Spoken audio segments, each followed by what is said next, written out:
Welcome back to the channel. Dane Scott from Dane Scott's Truckers Lounge.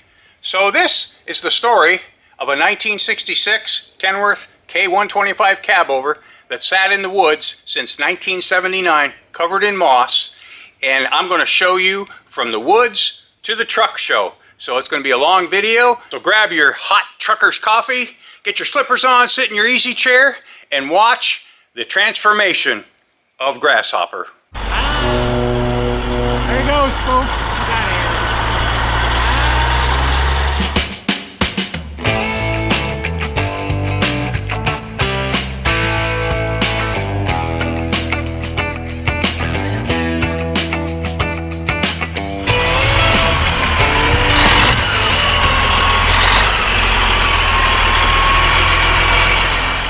So a couple years ago, Muffin and I were hanging out here at the Truckers Lounge, and a buddy of mine, Billy Parker, gave me a call. Billy's been here a couple times and we've interviewed him, so go back and check out some videos from the trucker interviews. But anyway, Billy's from North Carolina, and he said, I stumbled across an old CABOVER Kenworth, a 66 K-125. It's got a Detroit diesel 8V71 in it and a 13-speed, and it's basically complete. And it's been sitting in the woods since 1979. So I said, well, send me some pictures of that bad boy. So when he sent the pictures, this is what it looked like sitting in the woods. And I looked at the interior shots, and man, it looked pretty nice to me. I mean, the doghouse wasn't all cut up. The dash looked excellent, and I love the style of dash, the two pods in front of the steering wheel type of dash, and the slotted aluminum inserts, and I just love that dash on that. Of course, the hard cards, the ceiling headliner and stuff like that, of course, had fallen down and everything. There's some wires. It looked bad that way, but you would expect that. But overall, it was a good candidate for a restoration or a revival.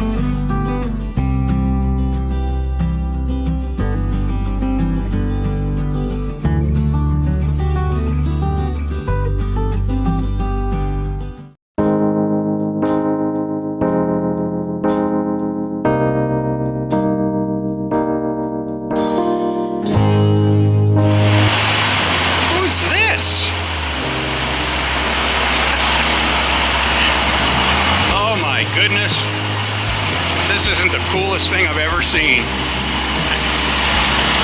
gonna have to talk to this guy. I have to see who this is. Holy mackerel, it's Billy Parker. How you doing? Oh, good to see you. Safe and sound, bud. Yes, sir. I bet you're ready for a nap. I can rest a little bit. Yeah. There's a long ways up here. Yeah, for a southern guy, you take a lot of wrong turns. You ended up north again. I know. I go south for a while and then I'll come up north. And what did you bring me? Holy mackerel. Man, that looks awesome. Woo! In person. Wow. I've been looking at this truck in pictures for months. Oh yeah. Yeah.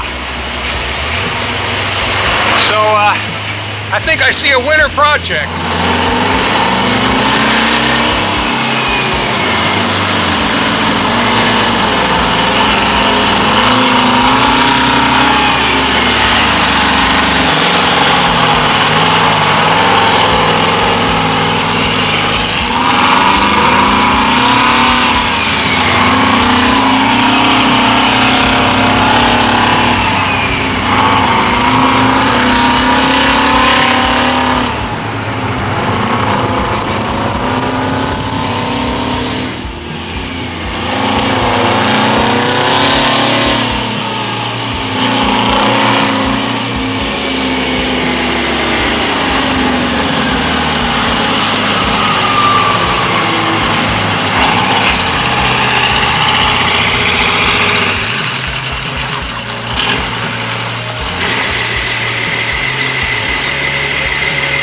Cash that in. That's my pee bottle. This here, no, it won't take a second. I'll take over if you want. Yeah. Well. So let's just take a quick once over what we got here. I definitely love the factory short bumpers. And I think this one can be salvaged, I really do. Could be hammered out, straightened up a bit, and painted. Doesn't have to be chrome, because I don't think this truck's going to be a chrome pony at all. It's going to be a work truck. But yeah, so there we go. These are very cool. I think these are trailer lights, receptacles, and you buy the lights separate, and the plug goes right through there. It's kind of like a bezel. This one's intact. I think those are cool, and I do believe they're factory, because I've seen them in pictures on other KWs, even though they had the turn signals up here. So that's just like a parking light, I believe. I don't think it'd be a turn signal. Don't know that for sure. Of course, these are actually steel, not plastic like today, but we'll see about that. I mean, I do have a place locally that can re-chrome, but the plastic ones look awesome. So it just becomes what's cost effective, you know. But isn't this the coolest thing? The way they used to French the headlights like this. Peterbilt did it too. Back in the day, the 352s started out this way. But theirs was just, I think, didn't have the rise like the Kenworth stuff does. And of course you check the oil in the front on this one, not like the 79 on the side. Oh, in case you didn't figure it out, there you go. Lube oil. Totally different than on the 79. Heater air. And of course we all know this is different. They went to the Kenworth logo here, but the old school lettering, which ended up moving to the side of the truck right here when they excuse me, when they put the center logo on these. So, and of course there's no stainless steel or aluminum behind it. It's the paint color, so that's, I just love that. Yeah.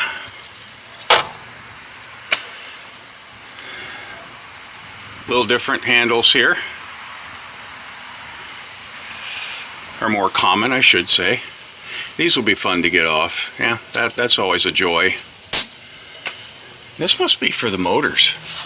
Look at them big old honking screws. Yeah. Old rubber's still there. That's survived. That's pretty crazy. And this is what you get for a step. Pretty neat. And this has got a very, I never saw this before either, cab jack. What Mr. Wizard says is you have a piece of pipe that goes in here with a 90 degree. The 90 degree goes over top of this, and then you pump up like this, I guess, and this shaft moves. Oh yeah, it does. Okay. And then of course your up and down lever. I've never seen one. Pretty stinking cool. And look what we have up here. Detroit Beauty. Yep. 318, baby. Natural. Natural. That's the one to have. The old lock, whoa. Okay. We're going to make us a new lock lever. Okay. I'll go with that.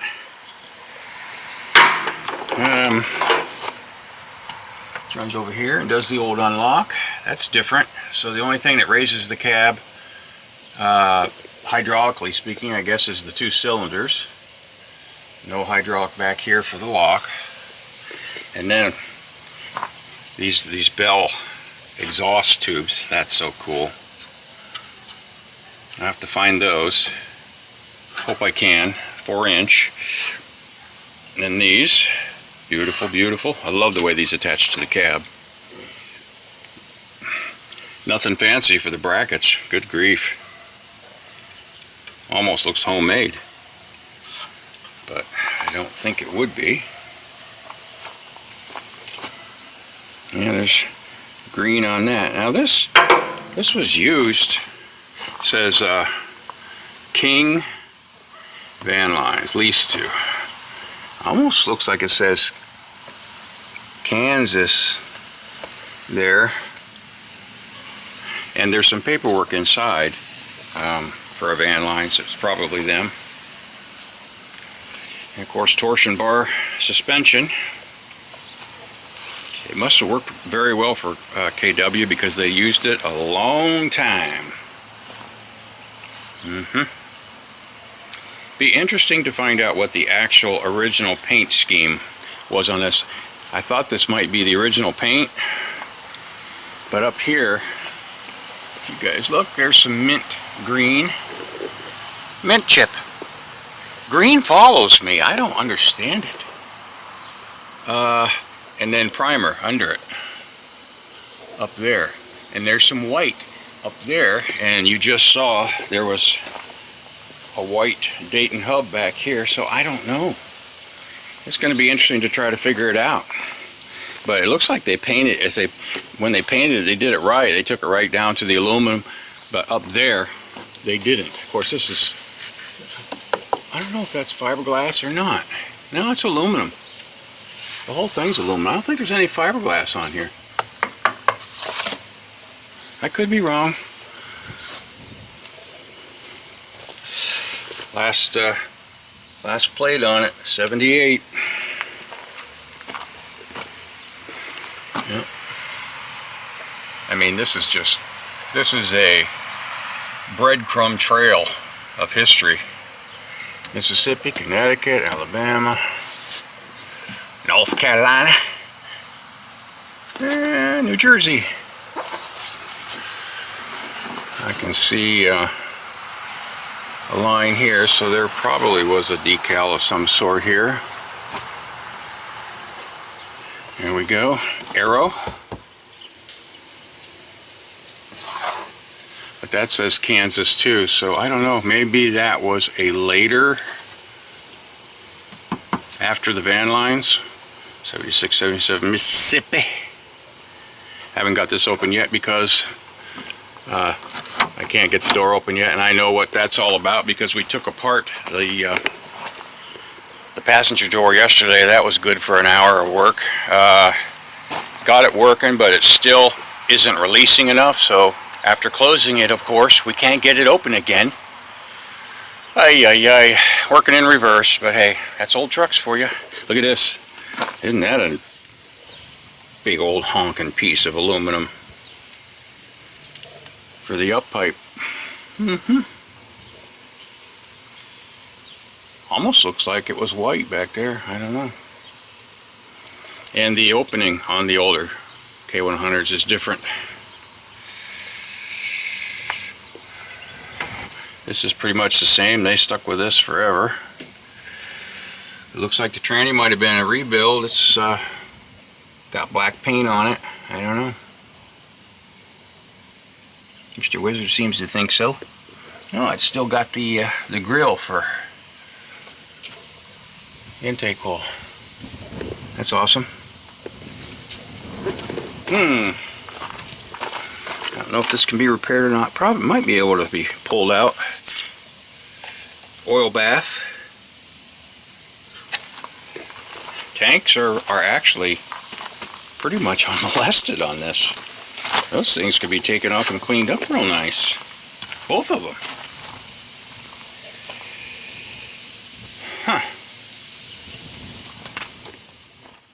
Listen, I know you guys been working hard on your trucks to get them to run good, to get them to look good, and if you're like me, you want them to sound good too. Grand Rock Exhaust Solutions. They have chrome, OE aftermarket emission solutions, stainless, universal replacement parts, mufflers, and all the clamps and hardware as well. They have a complete line of exhaust systems in all the sizes that you want, right up to 8 inches.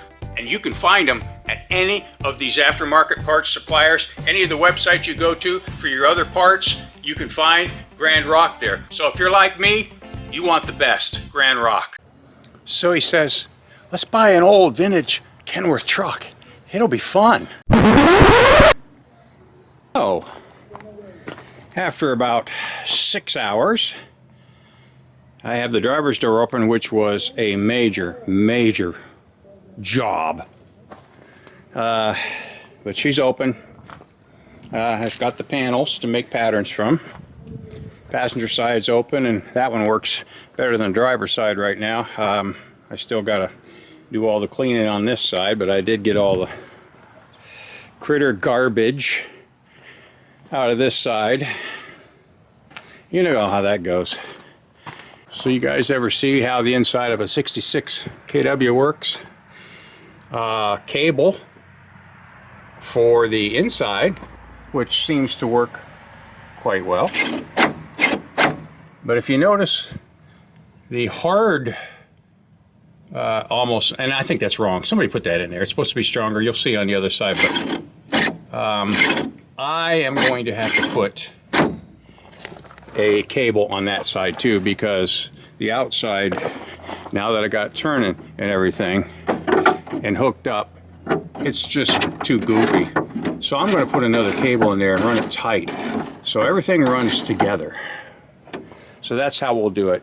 But yeah, that rod's goofism. Somebody stuck that in there trying to do a fix that didn't work. Oh, you can't see this one.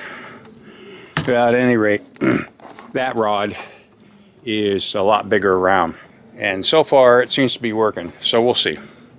So what we have to do is we have to get this cab out. I tried that today. It acted and creaked. As I pumped on it, it creaked. But it didn't want to go up, so I'm not sure. We'll play around with it. Maybe it needs a little help. I did release the hook there, and still it didn't want to go anywhere. So it could be a line's off somewhere, although I don't think so, because the cab creaked and wanted to move. So we'll see. But we got to get the cab up and get the valve covers off, check that rack, check a few other things after we try and turn it over. We'll try and turn it over first with work bar, see if it moves. And if it doesn't, maybe we'll put some Marvel Mystery Oil in it, let it sit for a couple days, move it around, you know, do the dance. You guys know the dance. But really, this is old school cool. Just so bad.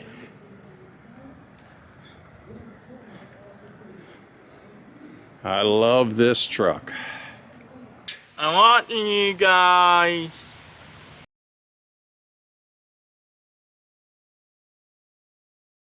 It's going to be a great day today. We got a reprieve in this beautiful fall weather, and so it's time to try and fire Grasshopper up. Yep. And listen, Kenny, I want to give a shout out to you. You sent a cab jack. Right there she be. It may not stay there, but this is temporary to see if it worked. Watch. Up it goes. Yeah.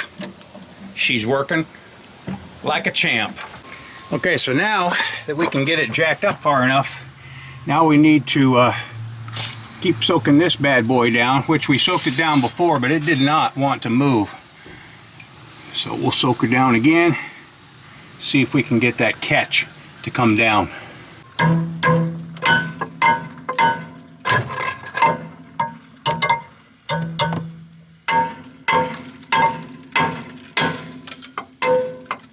Still gotta use the hammer a little bit to keep moving it until it gets much freer, but at least it can come down for safety.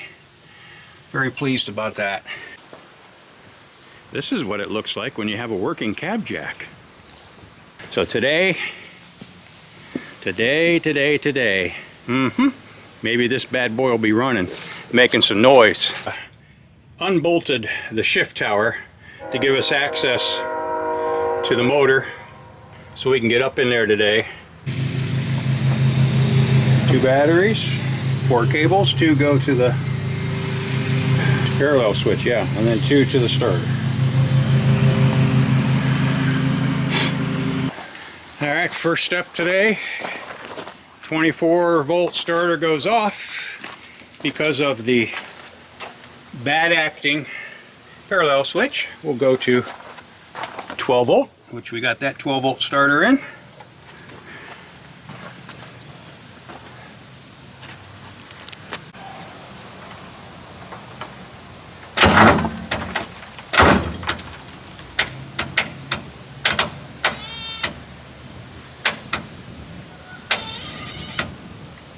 Alright, grab a 3/4 ratchet and an 1.5 inch socket.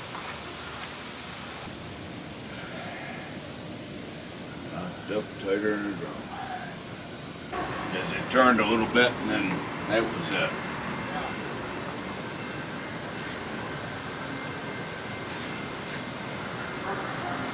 it. It appears Project Grasshopper negative. She's locked. Locked up. Oh yeah, we tried to turn it over by hand and it froze. It only moved a couple inches with the that'd be half a turn, quarter of a turn. yeah, quarter of a turn. What do you think of them apples, boys and girls? You know, I think I got a little jaded when I resurrected Blue Jay, the 73 Astro, year and a half ago. We pulled that out of the weeds. It sat for 17 years. We put some injectors in it, bada bing, bada boom, fired right up. And I've been driving them ever since. Just killer. So I got kind of jaded. This project is a little tougher. So what should I do? We could tear it apart, see what's going on. We could look for another 8V71 Detroit, because they're around. They're pretty reasonable. And we're also thinking, you know, we need to do a cutoff because there's so much going on back here. The torsion bar suspension is going to need bushings, and we'll have to look at the airlines and all the wiring and everything. It might be better to do a cutoff. We'll see. I'm not 100% convinced on that yet either. Or we could look for a donor truck with a running 8V71 and use the cutoff and the whole shebang. So there's some options that I want to consider because this truck is just too cool. Very cool now. I can just reach up and do one of these numbers. Yes, sir. Oh, yeah. Well, hey, that seat's from, that's from the blue Brigadier cab that was just here that went home with Billy Parker.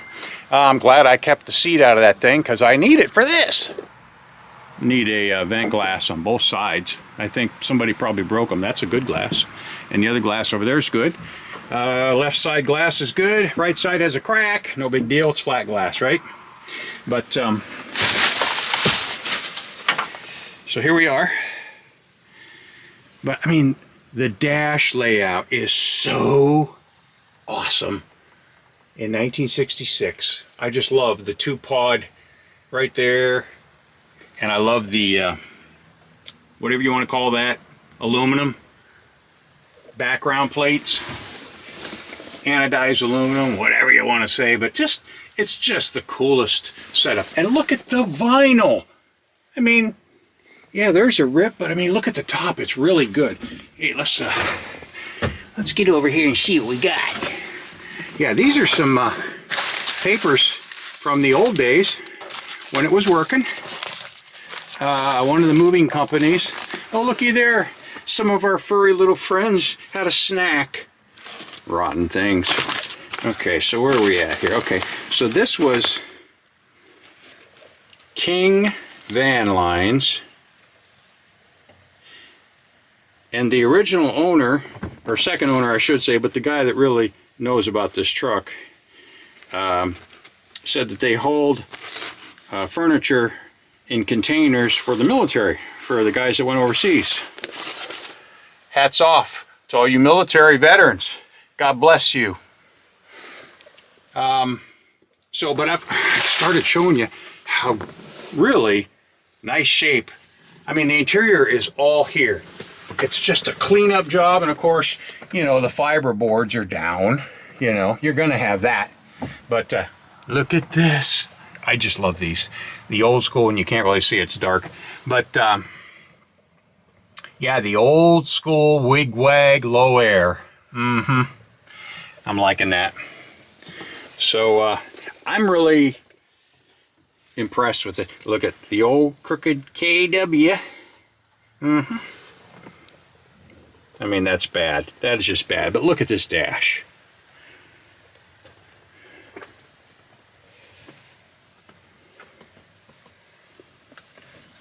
The old school KW fan still in here. So yeah, I got a mess back here to deal with. That'll all come. But yeah, I'm not giving up on Grasshopper. I really love this truck, so we got to figure this out.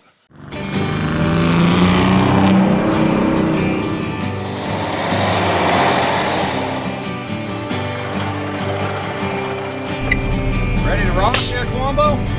Yeah, thank you.